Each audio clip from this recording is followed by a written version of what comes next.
Hello and welcome back to Up the Villa. This is our press conference reaction episode for Ipswich Town v Aston Villa, reacting to Unai Emery's presser. But before we do that, I want a couple of things from you guys at home. I want you to smash the likes on this episode. I want you to comment your thoughts in the comment section down below. And the big one, subscribe to the channel. I want us to get, by the end of the weekend, 21,500. So let's try and get there. We've got a couple to go. So let's try and get there. If you are new and you haven't subscribed, make sure you are. Get on the journey with us. We've got some big stuff coming next week with Bayern Munich rocking up at Villa Park. So we've got some good episodes going out on the build up to that as well. And we've had some really good feedback on the episode that we did tactically. Me and Earl predicted lineup for Ipswich Town as well. So I'll add this to the end of this episode. And if you've not watched it, go and watch it. You'll find out all about Ipswich Town. And the opposition fans are also saying it's good. So, yeah, go ahead and check it out. But big news. Big news. And I think it's probably... Yeah, I don't think the news probably could have got bigger on an Emery presser, really, is that TYRONE, MINGS and KAMARA, let's talk about them too. This is the quote from Unai then. They are training very well. They started to be with us 100% during training sessions last week. And the plan with them is to try and start playing with our under-21's next week, 45 minutes.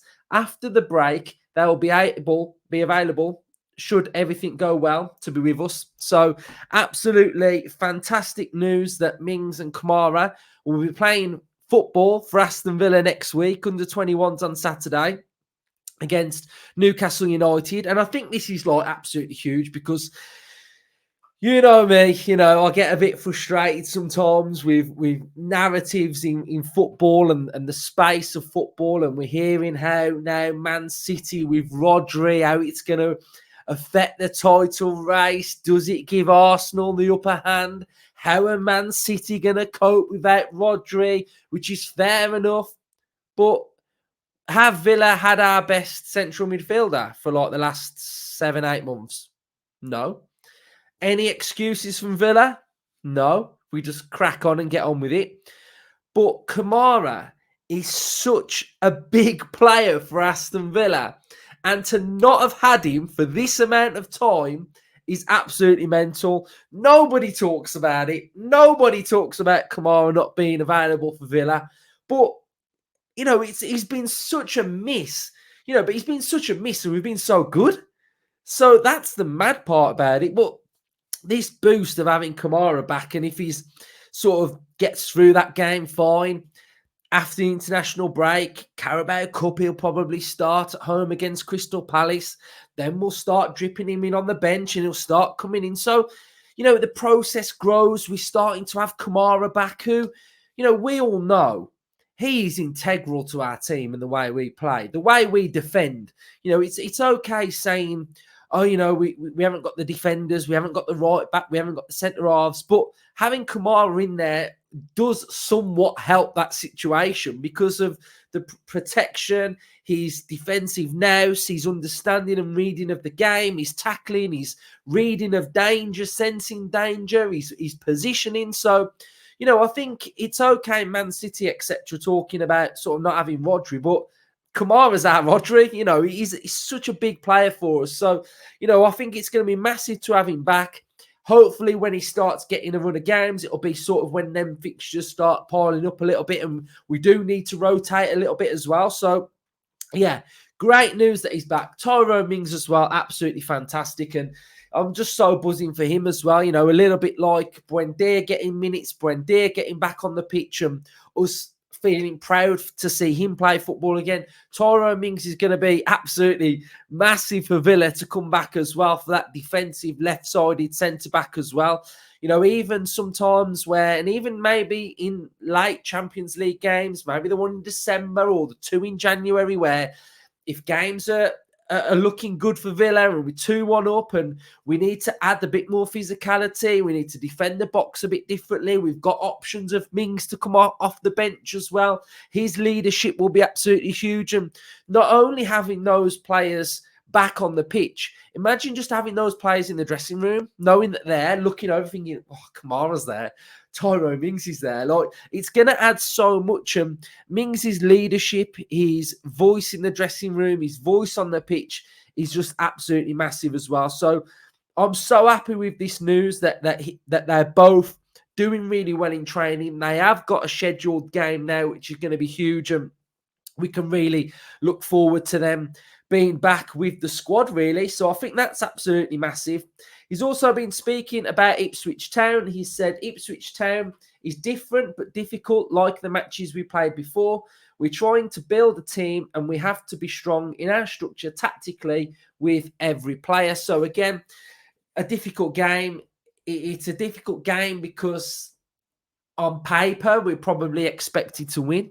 But we know in the last two games, by going behind, you can't just think, okay, these teams are going to walk over them. So it is going to be difficult, but go back, watch the predicted lineup episode because we break it down, we show you their threats, etc. So I think he's just being cautious, being sort of mindful of what's expected from our team, I think, is the big thing. And I think following the game plan and being on it, because one of the things that I really want us to do is, as much as fans can sort of say, I'm buzzing for next week, Bayern Munich, the players need to just focus on Ipswich, like full focus on Ipswich. I don't want to see and I don't think we would see this, but I don't want to see anyone thinking about, oh, Bayern Munich on Tuesday.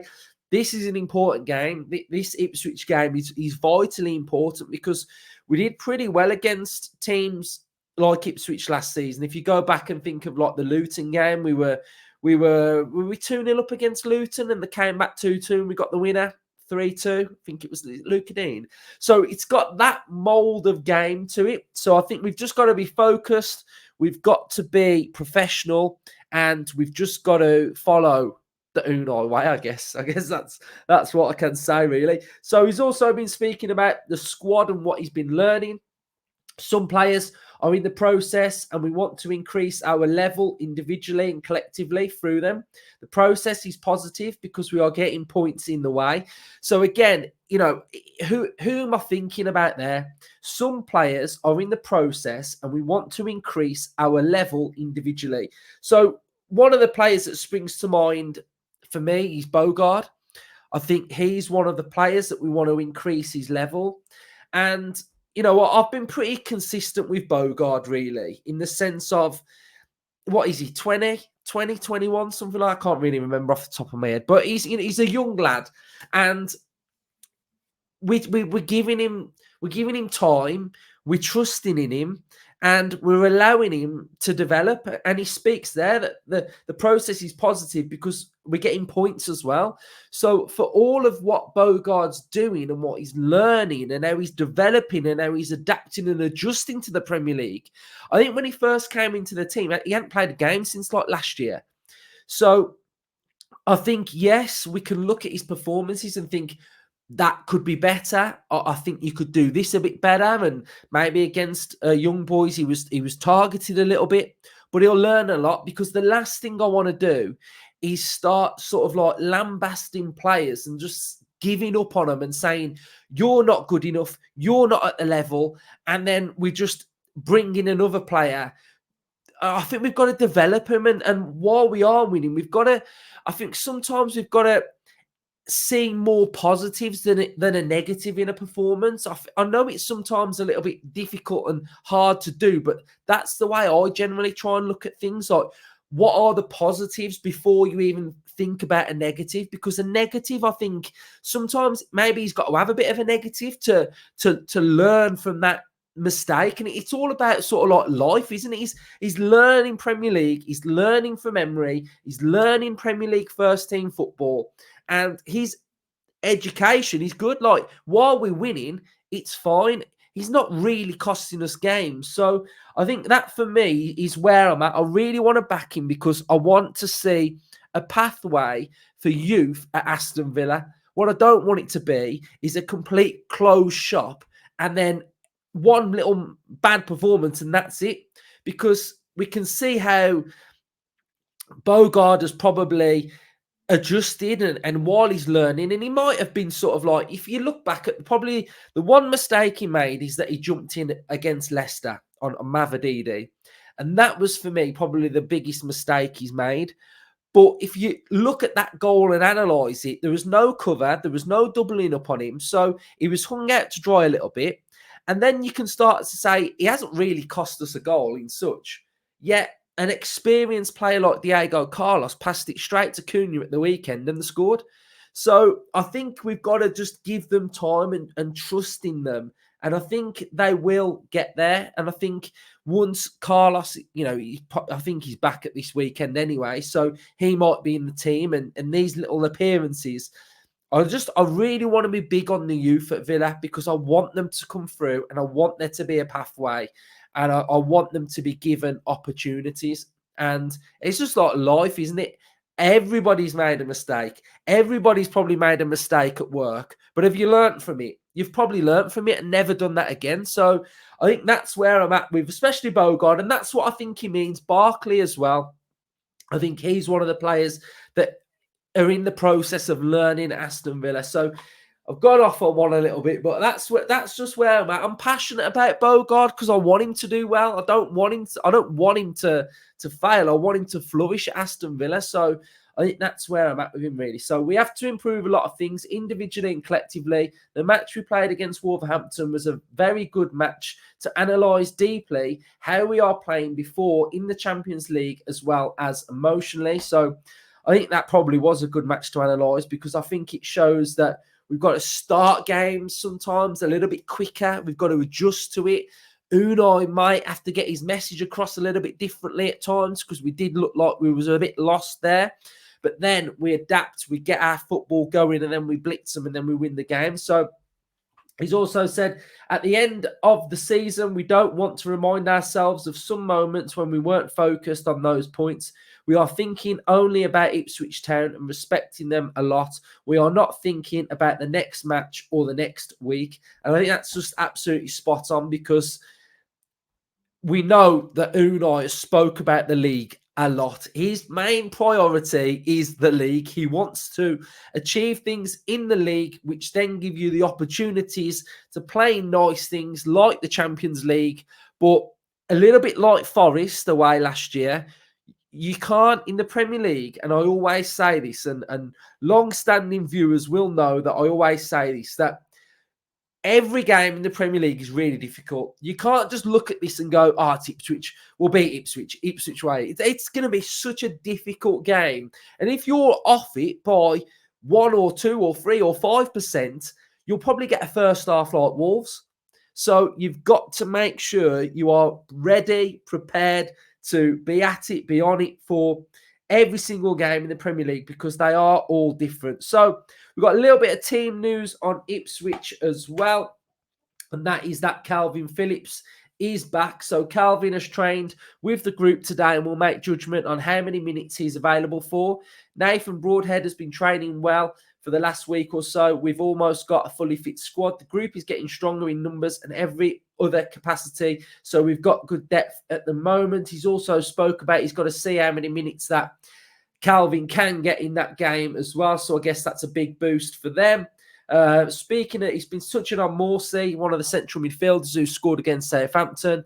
Been touching on his celebration. It's one of the shortest knee slides, I've got to say. I think there's a bit of work to do on the technique. If he can keep popping up with big goals, he can do whatever he wants. Let's have a look and see if we've got any other news. So, yeah, I think the big one is that Mings and Kamara will pretty much be back after the international break. I have seen Jaden in the training pictures as well. So the training pictures and video, Jaden is back. And I think that's massive as well. It's important that he's back helping the team, getting minutes as well, because, you look at that right-hand side, sometimes it looks a little bit, well, there's a lack of depth, isn't there? You've got John McGinn, who looks like the rumour is around 6 weeks for John McGinn. So we really need Jaden to be coming off the bench, especially utilising it with Bailey as well. Bailey can't play every single game this season. There's going to be times where Bailey has to just sit one out, etc. So we're going to have to manage Bailey's load. So I think Jayden is important that he comes off. And I just think that Jayden, at the minute, he's just got that sort of, he comes on, he gets injured, he's out for a bit, he comes back, he gets injured. So he was injured came injured off against Leicester, didn't he? He missed the next game after that. And then there was another one where it was pretty similar. So it'd be nice just to see him in and around the squad a little bit more and just get some more minutes, and we can really start to see what he's all about, because so far this season, we've really yet to see anything from Jayden. Olsen is pictured back as well. So Olsen's back in training. So yeah, I think that's pretty much everything from today, really. We've had some real big news, and yeah, I think just everybody just embrace it. Just try and stick with the new players as well, especially, and just positive vibes, I think, and hopefully positive outcomes carry on. So yeah, we've had loads of content this week, really. Match preview, it's gone down well. Predicted lineup, I'll put this on the end of this one. We've got opposition preview out tomorrow as well with a fantastic guest. So make sure you check that one out. And then we'll have our reaction. Reaction will be straight after the game. Don't think there's a debrief this week. We'll go straight into the Bayern Munich content as well. So before you go, smash the likes, comment your thoughts, and subscribe to the channel if you are new. Up the Villa.